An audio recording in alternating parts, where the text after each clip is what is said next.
اس کے بعد ان سے یہ سوال کیا گیا کہ بھائی آپ نہیں سمجھتے کہ آپ کی کوئی نیگلیجنس ہے کہ آپ نے کوئی آئی ڈی کارڈ نہیں مانگا، آپ نے اس سے کوئی چیز نہیں مانگی، یہ نہیں پوچھا بیٹا آپ کے والدین کدھر ہے، گھر والے کدھر ہے، آپ نے گھر والوں کو نہیں بلایا؟ تو بڑے مزے کی بات ہے، وہ کہتے ہیں جی آئی ڈی کارڈ جو ہے اس کے پاس تھا نہیں، اس نے مجھے بتا دیا تھا، اس نے مجھے بتا دیا تھا۔ اچھا وکیل صاحب کی ساری جو گفتگو ہے نا اس بات کی گرد گھوم رہی ہے کہ اس نے مجھے بتا دیا تھا۔ آج آپ کے پاس کوئی بھی آ کے یعنی کہ آج کے بعد سے کچھ بھی کہے گا تو آپ مان لیا کریں گے کیونکہ اس نے آپ کو بتا دیا تھا، ٹھیک ہے نا۔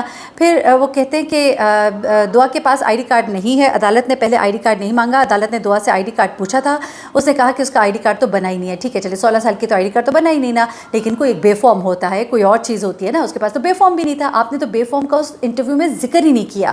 اس کے بعد وہ کہتے ہیں کہ ہمارا تو ایک پروسیجر ہوتا ہے، اگر آئی ڈی کارڈ نہ ہو تو ہم تصویر لگا دیتے آئیڈینٹیفیکیشن کے لیے، اور کوئی بھی ہم مطلب تصویر لگا کے ہم تاکہ کوئی ابہام نہ رہے کہ یہ شادی اسی لڑکی کی ہوئی تھی۔ اچھا اس کے بعد ان سے پوچھا گیا کہ بھائی آپ نے زہی کے والدین کو یا دعا کے والدین کو کوئی کہا، کہتے ہیں کہ بچوں کے والدین کو آپ نے کچھ پوچھا کہ نہیں پوچھا؟ جب ان سے یہ سوال کیا گیا تو وہ کہتے ہیں میں نے زہیر کے والدین کو پوچھا تھا۔ اچھا سوال جواب کتنا مزے سے دے دیا کہ جی میں نے زہیر کے والدین کو بتا دیا تھا، ان کو پتہ لگ گیا۔ جی والدین کون سے؟ بھائی اس کے والدین ہیں، بھائی اور کزن آ گئے، یعنی کہ لڑکے چھڑے چھانٹ بلاؤ اور لوگوں کی بچیاں جو شادیاں کرا کے آگے بھیجتے جاؤ۔ کیا میں کہتی ہوں شاندار کام ہے ویسے، واقعی سچی میں یقین آ گیا مجھے کہ یہ ہمارے ہاں اگر اس طرح سے ہمارے وکلا کرتے ہیں نا ماشاءاللہ تو پھر ہماری بچیاں واقعی غیر محفوظ ہیں۔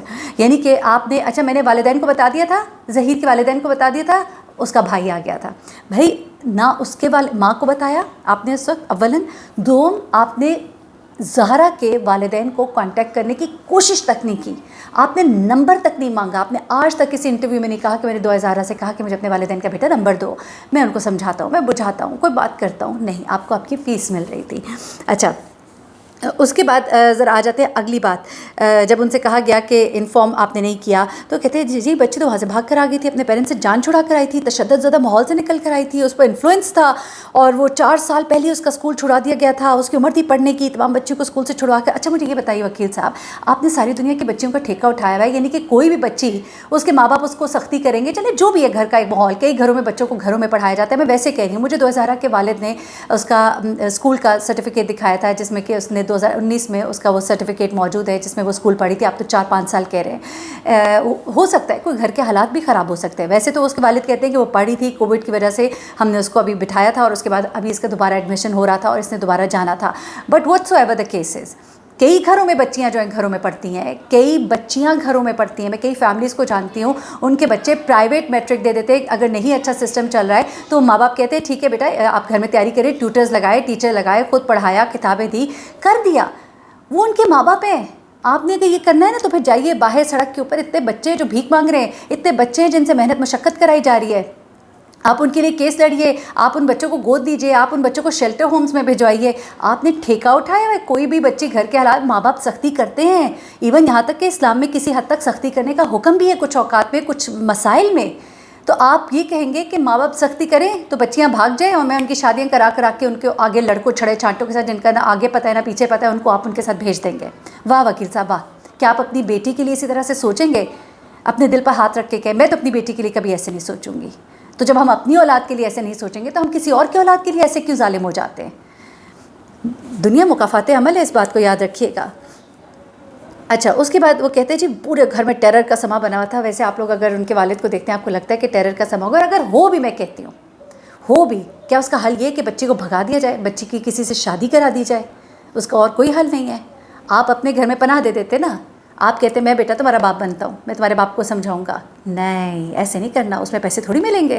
اچھا آگے چلتے ہیں۔ اس کے بعد وہ کہتے ہیں کہ جناب ان سے جب سوال کیا گیا کہ جی چلے مان لیتے ہیں کہ بچی کو ٹارچر کیا جاتا تھا، اس سارے سیناریو میں اگر آپ بچی کو کسی گروہ کے حوالے، اچھا اس کا جواب تو آپ سنیں گے نا تو آپ تو کانوں کو ہاتھ لگا لیں گے اور سر پیٹنے کو دل کرے گا کہ ایک وکیل اس طرح کی بات کر رہا ہے۔ ان سے کہا گیا کہ چلے آپ مان لیں کہ بچی کو ٹارچر کیا جا رہا تھا، تو کیا اس کا حل یہ تھا کہ آپ شادی کرا دیتے، کوئی خطرناک گروہ ہو سکتا تھا آگے لڑکی کو بیچ دیتا، کچھ ایسا ہو جاتا؟ تو آپ جانتے ہیں وکیل صاحب نے کیا کہا؟ انہوں نے کہا کہ اگر پیچھے مافیا ہو تو اس مافیا کے لیے آسانی ہوگی، لیکن اس کیس میں کوئی مافیا نہیں ہے۔ پھر وہ کہتے ہیں جی کوئی ایسا مافیا ہوتا ہی نہیں ہے، ہیومن ٹریفکنگ کا الزام ہے یہاں پہ، کوئی ایسی وہ نہیں انی مچی ہوئی اور کچھ ایسا بھی نہیں ہے، کچھ بھی نہیں ہے، یہ سب کچھ غلط ہے، ایسا ہوتا ہی نہیں ہے پاکستان میں، الحمدللہ یہ بڑی پرفیکٹ جگہ ہے۔ میں حیران ہو گئی، میں نے کہا یار یہ کیا بات کر رہے ہیں، کیا بات کر رہے ہیں؟ بھرا پڑا ہوتا ہے اخبار، بھری پڑی ہوتی ہیں خبریں، میں خود دے رہی ہوتی ہوں، خدا کی قسم CCTV فوٹیجز موجود ہوتی ہے. وکیل صاحب اپنے کیس کو جسٹیفائی کرنے کے لیے آپ اتنا بڑا جھوٹ پوری عوام سے بول رہے ہیں، کیوں کر رہے ہیں اس طرح؟ خدا کے لیے جان اللہ کو دینی ہے، یہ تو نہ گمراہ کرے. لوگ بڑے ہو جائیں گے کیئر فری، وہ کہیں گے وہ چلو جی ماحول تو بڑا صحیح ہے، کچھ بھی نہیں، ہم بچوں کی حفاظت نہیں کرتے. بھائی وکیل صاحب کہہ رہے ہیں. بھائی وکیل صاحب ایسا نہیں ہے، بڑے بڑے گروہ پکڑے گئے. میں نے اپنی آنکھوں دیکھا، قصہ بیان کیا ہوا ہے کہ کس طرح سے بچی کو اغوا کیا گیا، کس طرح سے وہ بازیاب ہوئی، کس طرح سے وہ ملی ہے. بیچاری پڑھانے جا رہی ہے، رستے میں رکشے میں بیٹھتی ہے، سائڈ سے رائٹ لیفٹ سے 2 خواتین بیٹھتی ہیں، منہ پہ کپڑا رکھا، یہ جا وہ جا، اور اتنے اغوا کے کیسز بھرے پڑے. میں تو شاباش دیتی ہوں وکیل صاحب آپ کو کہ آپ کی نالج پہ اور آپ کے ایکسپوجر پہ مجھے شک ہونا شروع ہو گیا. لگتا ہے آپ کبھی گھر سے باہر نکلے ہی نہیں. اچھا اس کے بعد آگے آ جاتے ہیں. پھر انہوں نے کہا کہ جی ایسے دن نہیں آئے، آپ تو ایزمپشنز پہ باتیں کر رہے ہیں، اللہ کرے گا نہیں. اچھا وہ کہتے ہیں ایسا کوئی گروہ ہمارے معاشرے میں کام نہیں کر رہا. اللہ کی قسم میں کہتی ہوں، اس کے بعد تو میں وکیل صاحب کو نہ دوبارہ ان کو میں کہتی ہوں کسی کو انٹرویو نہیں لینا چاہیے ان کا. اچھا پھر 2000 کے والد کہا گیا کہ وہ آ رہے ہیں، انہوں نے کہا میں لاہور ہائی کورٹ میں پٹیشن دائر کروں گا. یہ پرانا 1 ماہ پرانا ہے، تو آپ اس حوالے سے کیا کریں گے؟ تو وہ کہتے ہیں جی فی الحال تو میرے علم میں کوئی نہیں کہ اس کا والد آ رہا ہے کہ نہیں آ رہا ہے، پٹیشن فائل کر رہا ہے کہ نہیں کر رہا ہے، کر بھی لیتے ہیں پھر دعا کی مرضی ہے، جانا چاہتی ہے تو چلی جائے. ارے بھائی دعا کی کیا مرضی، عدالت کے لیے لے کر آئے. نہیں لے کر آئیں گے نا تو آپ کے خلاف بھی کارروائی ہوگی، کیونکہ غلط تو آپ نے بھی کیا ہے، یہ تو عدالت بھی مان رہی ہے. ورنہ کون کہتا ہے وکیل کو کہ آپ کے خلاف کارروائی ہوگی؟ سن رہے ہیں نا آپ میری بات؟ یقیناً آپ میرا پروگرام ضرور دیکھیں گے.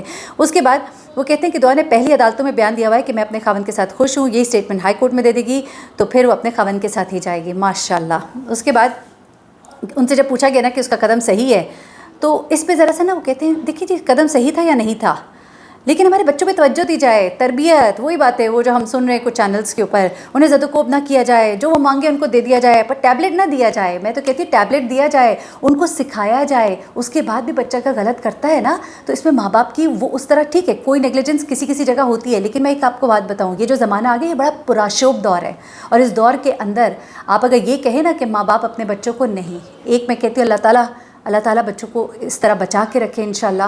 اس کے بعد بچوں کی تربیت تو کرنی پڑتی ہے، اس کے بعد بھی کوئی پتہ نہیں ہوتا. میں ایک مثال بار بار دیتی ہوں، حضرت نوح علیہ السلام کے گھر ان کا اپنا بیٹا ایک نبی اللہ ہے، اللہ کے نبی ہے، ان کے بیٹے جو ہیں وہ نہیں راہ حق پر آئے. حضرت آدم علیہ السلام کے بیٹے حضرت حابیل، اور آپ دیکھ لیں قابیل نے کیا کیا. تو آپ کے سامنے بہت مثالیں موجود ہیں. بڑے بڑے ولیوں کے گھر شیطان اور شیطانوں کے گھر ولی بھی پیدا ہوئے ہوئے ہیں. ٹھیک ہے جی، تو یہ بات یاد رکھا کریں. میں تو وکیل خرم رائے کا یہ انٹرویو دیکھ کر نہ حیران ہی رہ گئی ہوں.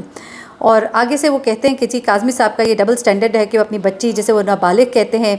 اچھا اس کے بعد انہوں نے ان کے اوپر کچھ الزامات لگائے کہ پلاٹ کا تنازع تھا، بھائی کے بیٹے سے بیاہ رہے تھے جس کا نام زین ہے، عمر میں 2 سے کافی بڑا ہے، اور یہ ساری چیزیں. جبکہ کاظمی صاحب کہتے ہیں کہ ایسی کوئی بھی بات نہیں ہے، ہم ایسے لوگ نہیں ہیں کہ ہم اپنے بچوں کے اوپر پریشر ڈالیں. چلیں یہ ایک اور چیزیں ہو گئی، لیکن میں نے سوچا کہ میں ضرور رائے خرم صاحب کی باتوں کا جواب دوں.